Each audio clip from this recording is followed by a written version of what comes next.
السلام عليكم ورحمة الله وبركاته. ازيكم يا حبايبي، عاملين ايه؟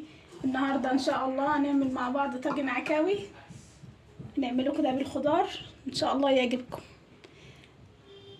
عندنا عكاوي، عندنا بصل بقى كتير كده، جزرتين، والخضار طماطم، فلفل رومي، عندي فلفل الوان لو متوفر تمام، مش متوفر فلفل اخضر بس مش اكتر. وده الفلفل الاحمر برضو فلفل رومي، وانا كنت جايباه يعني لونه احمر شويه، وبنسيبه بقى في التلاجة بيحمر اكتر يعني.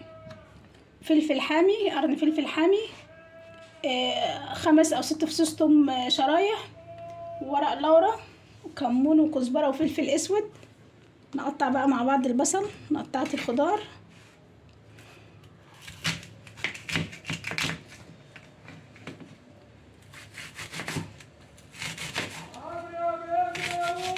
بكر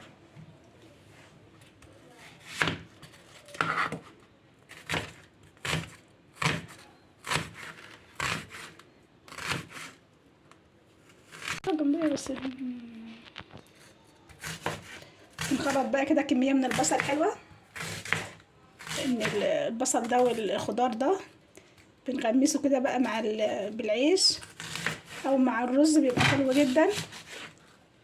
ولو حابين نضيف اي نوع من الخضار، بطاطس او كوسة، نضيفها في الطاجن بس بعد التسوية، بعد الطاجن بتاعنا العكاوي ما تبقى خلاص دخلها في التسوية، نضيف لها بقى مثلا حبيتين من البطاطس او كوسة تكمل تسوية. والملح برضو هنضيفه لما يكون اللحمة تدخل معانا العكاوي تدخل في التسوية نضيف لها الملح. مش هنضيف الملح في الطاجن من الاول لان الملح بيعطل التسوية.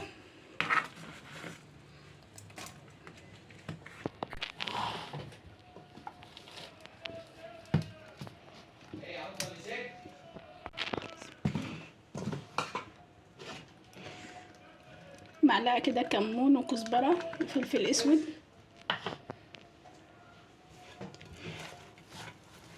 ندعك البصل، بشرة الجزرتين،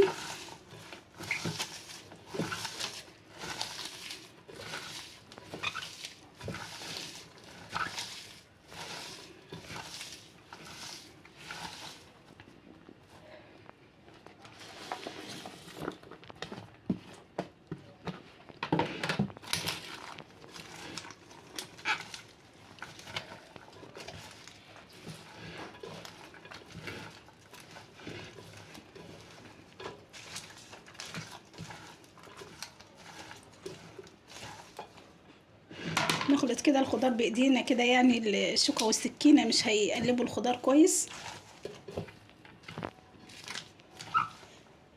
نشيل نصه بقى وننزل اللحمة. طبعا الخضار ده بعد التسوية هنلاقيه في قعر الطاجن يعني كده مش باين يعني.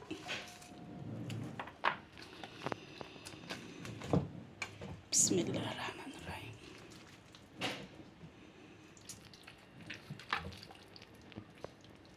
دي كلها دهون هتسيح.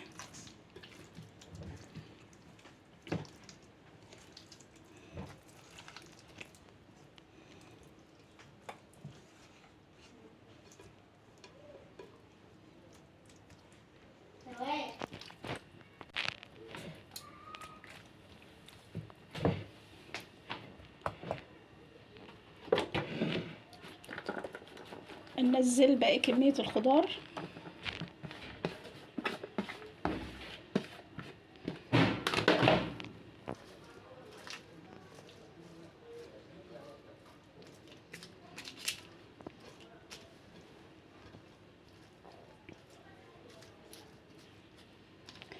خلينا هنا نضيف بقى ايه شوية صغيرين من المية،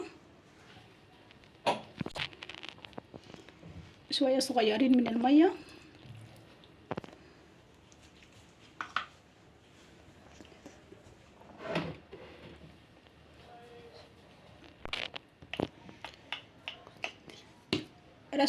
رشة صغيرة كده من جوز الطيب،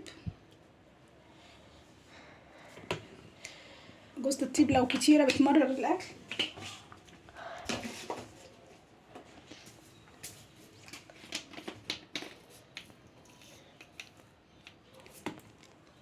رشة من الزعتر، شرورو بتحب الزعتر بس ما بيساعدنيش.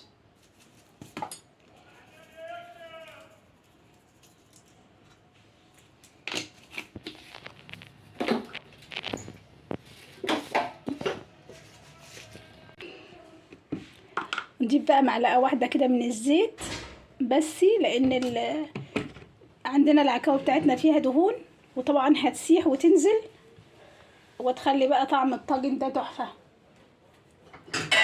هنغطي بقى الطاجن بتاعنا وندخله الفرن ونشوفه ان شاء الله.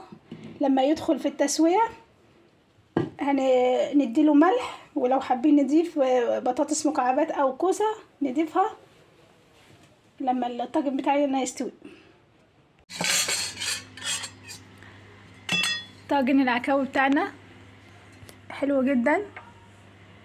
بعد ما استوى بقى حمرنا الوش بالشكل ده، نشيل الغطا ونخلي الوش يتحمر، لانه طبعا مش هيتحمر وهو متغطي. جميلة جدا، والخضار طعمه حلو جدا. الخضار بقى ناكله كده معانا مع الرز، ومعانا ليمون مخلل.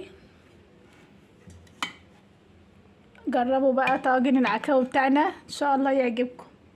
متنسوناش بقى في اللايك والاشتراك في القناة وتفعيل زر الجرس ليصلكم كل جديد، والسلام عليكم.